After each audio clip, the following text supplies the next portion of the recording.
참 시간이 빨리 가고 있습니다. 우리 아까 전도사님이 말씀하신 것처럼 벌써 4월입니다. 이번 4월은 하나님의 선교라는 큰 주제를 가지고 4번에 걸쳐서 말씀을 나누도록 하려고 합니다. 우리가 신약 성경에서 사복음서 하면 마태, 마가, 누가복음, 요한복음을 복음서라고 합니다. 그중 마태, 마가, 누가복음을 공관복음이라고 하고 이는 공통적인 관점에서 기록했기에 그렇게 부릅니다. 그런데 요한복음은 같은 복음서이지만 공관복음서와는 조금 다른 관점으로 기록하고 있는 것을 보게 됩니다. 예수님께서 이 땅에 제자들을 찾아오셨을 때 이 땅에는 증인 공동체가 시작되었습니다. 공동체에 속한 예수님의 제자들은 온전히 하나가 되어 세상에 하나님의 영광을 드러내고 예수 그리스도의 부활을 증거해야 하는 사명을 가지고 있습니다. 무엇보다 열방을 향해 하나님의 헤세드, 즉 주님의 사랑, 자비, 긍휼 이 모든 것들을 드러내며 선교 사명을 다해야 하는 것입니다. 그렇습니다.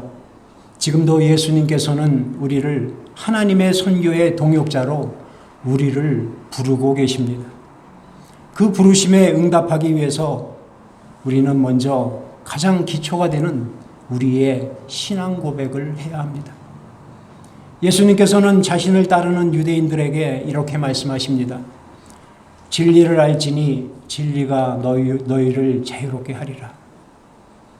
진리를 알면 진리가 자유롭게 한다는 것입니다. 그러니 우리가 진리를 바르게 아는 것은 매우 중요합니다. 진리가 무엇입니까?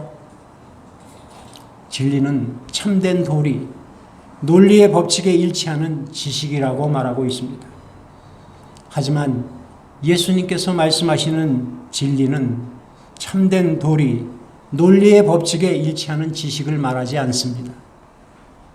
요한복음에는 예수님께서 이것이 진리다라고 말씀하신 곳이 2곳 있습니다. 먼저 14장 6절에 내가 곧 길이요 진리요 생명이니 나로 말미암지 않으면 아버지께로 올 자가 없느니라 라고 말씀하셨고, 여기서 예수님은 자신이 진리라고 분명히 말씀하십니다. 또 요한복음 17장 17절에 그들을 진리로 거룩하게 하옵소서, 아버지의 말씀은 진리니이다 라고 말씀하고 계십니다. 하나님의 말씀이 진리라는 것입니다. 그렇습니다. 하나님의 말씀, 예수 그리스도가 진리입니다. 그렇게 예수 그리스도를 알고 하나님의 말씀을 믿고 따르는 자에게는 참 자유가 주어지게 됩니다. 어떤 자유가 주어집니까? 죄와 사망으로부터 자유해집니다. 또 과거로부터 자유합니다. 또 모든 염려와 불안으로부터 자유합니다. 또 고통과 상처로부터 자유하게 됩니다. 모든 악습과 저주로부터 자유하게 됩니다. 모든 중독과 탐닉으로부터 자유하게 됩니다. 그 외에도 자유가 주어지는 부분은 너무나 많아 일일이 제가 다 열거하지 못합니다. 진리가 우리를 자유롭게 한다는 사실은 일반 학문처럼 정확한 논리적 증거를 제시하기가 쉽지 않습니다. 일반 학문은 실험이나 연구를 통해서 제시한 문제를 생각하고 그것을 증명합니다. 이런 과정을 통해서 실험하고 연구해 보았더니 이런저런 결과가 나왔다고 명확한 답을 제시하게 됩니다. 이렇게 정확한 논리적인 증거를 대는 것 중 하나가 바로 논문입니다. 석사학위 논문, 박사학위 논문, 혹은 대학 교수들의 연구 논문입니다. 논문은 그 누가 보아도 보편적이고 논리 정연하고 타당성이 있어야 합니다. 학문적으로 옳고 그름의 문제를 밝힐 때에는 정확한 증명이 있어야 하는 것입니다. 하지만 진리의 문제는 그렇지 않습니다. 예수님은 자신을 진리라고 말씀하셨습니다. 그러니 우리가 예수님을 만나거나 말씀을 깊이 체험하는 것에 대해서는 그것을 증명해내는 것이 아니라 진실한 증인이 되어야 하는 것입니다. 어떻게 증인이 됩니까?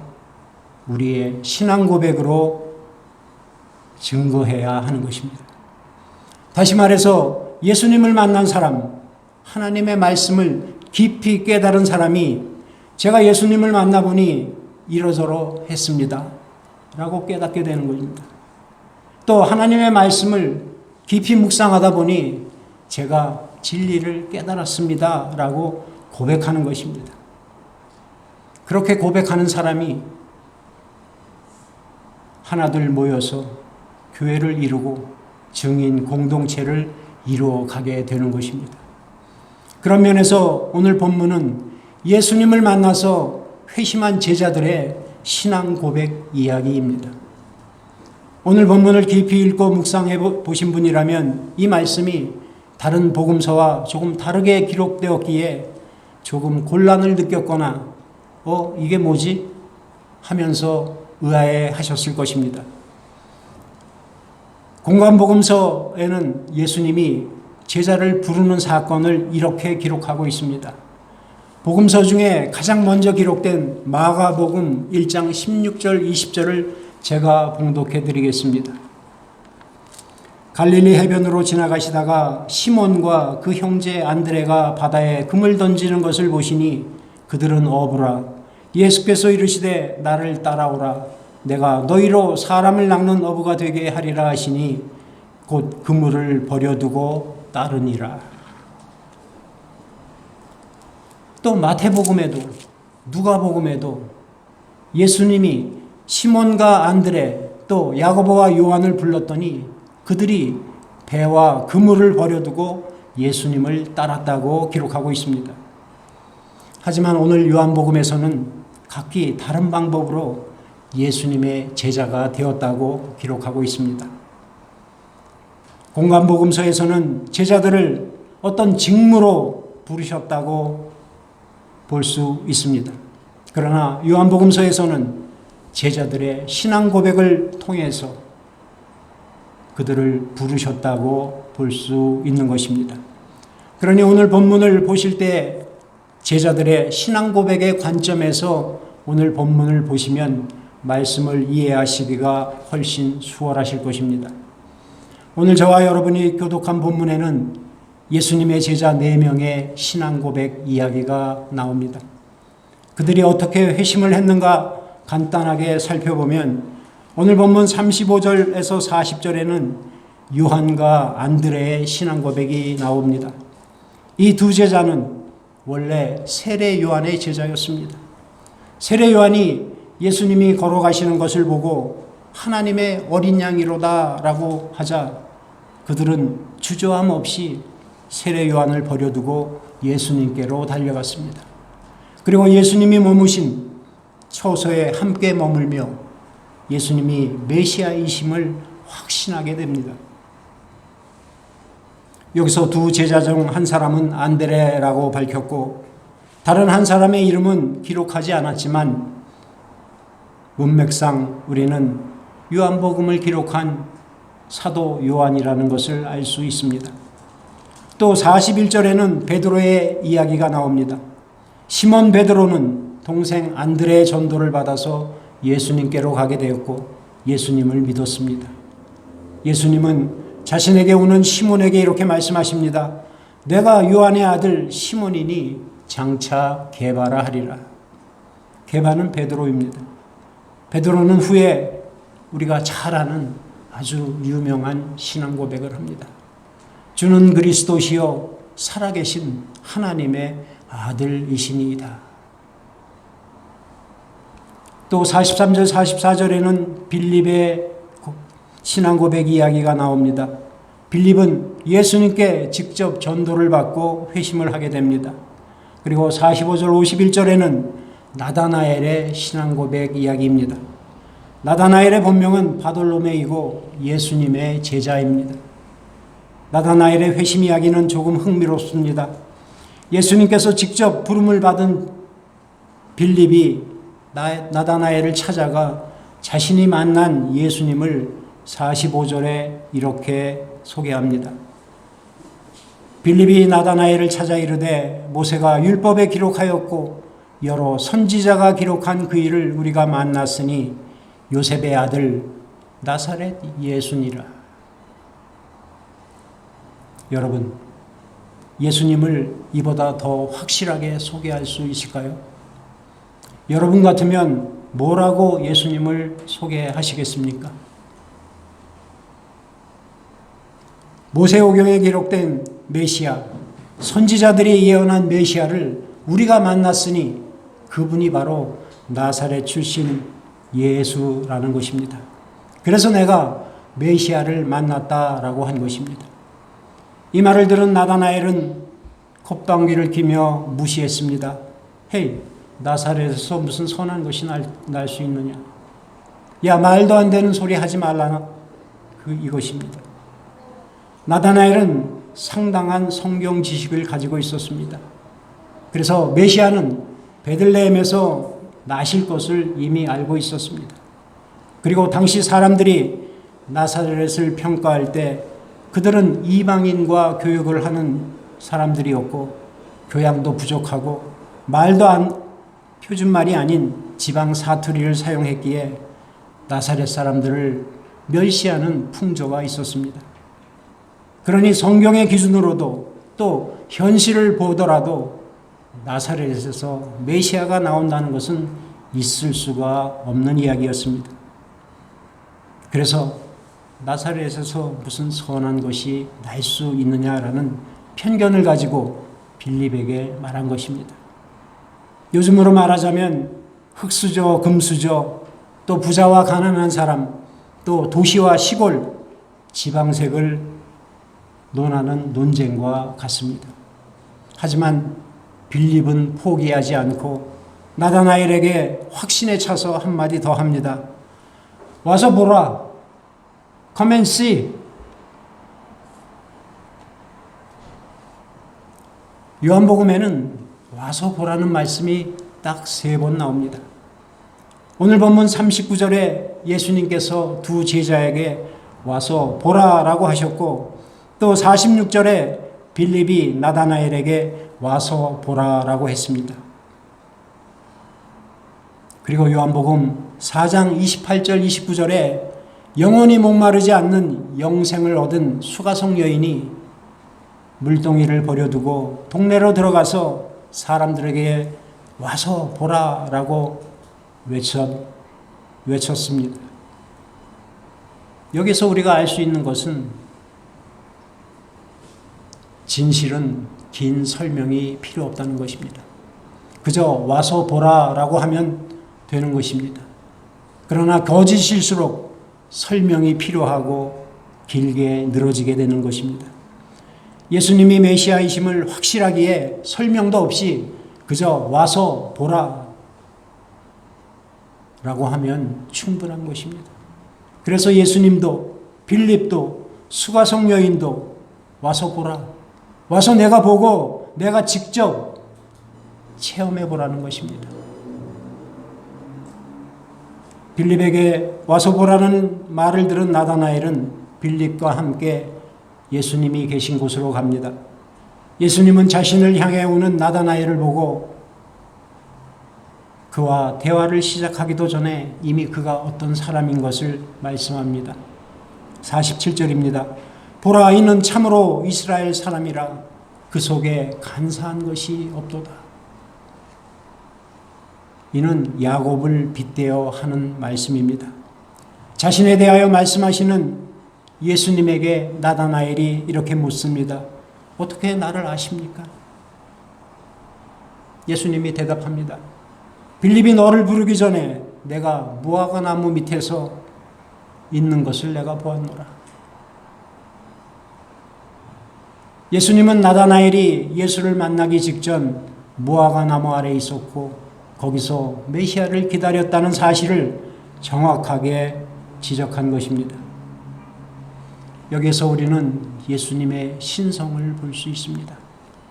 복음서에는 이런 경우가 많이 나오게 됩니다. 예수님께 나오는 자가 예수님께 아무런 말씀을 드리지 않았는데도 예수님은 이미 그가 가진 모든 문제와 사정을 알고 계셨습니다. 오늘 우리도 이 사실을 잊어서는 안 될 것입니다. 우리가 예수님께로 나오는 순간 예수님께서는 우리의 모든 것을 아시고 계심을 믿으시기 바랍니다. 예수님이 가지고 계신 신성으로 나다나엘이 좀 전에 어디에 있었는지를 말씀하자 나다나엘은 이렇게 신앙 고백을 합니다. 49절입니다. 라삐여, 당신은 하나님의 아들이시요 당신은 이스라엘의 임금이로소이다. 이어 예수님께서는 나다나엘에게 야곱이 베델에서 꿈꿀 때 하늘과 땅을 이어지는 사닥다리를 통해서 하나님과 교제를 했듯이 앞으로는 더 놀라운 신앙적인 경험을 하게 될 것이라고 말씀을 하십니다. 이것이 오늘 본문 내용입니다.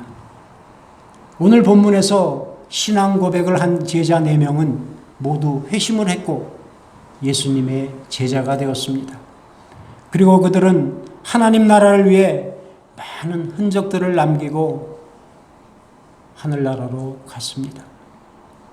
이들은 모두 각자의 방법으로 예수님께 나와왔고 예수님을 경험했고 예수님을 믿었습니다. 이 사실은 오늘 우리에게도 아주 중요합니다. 우리의 신앙생활은 세상의 학문처럼 과학적으로 정확히 증명을 할 수가 없습니다. 기독교는 이상주의가 아니라 역사적 사실에 입각한 사실을 그대로 믿는 것입니다. 그래서 예수님이 빌립이 수가성 여인이 와서 보라라고 한 것입니다. 그 사실을 직접 보고 느끼고 듣고 믿으라라는 것입니다. 우리 모두는 각자의 방식대로 예수님을 만났습니다.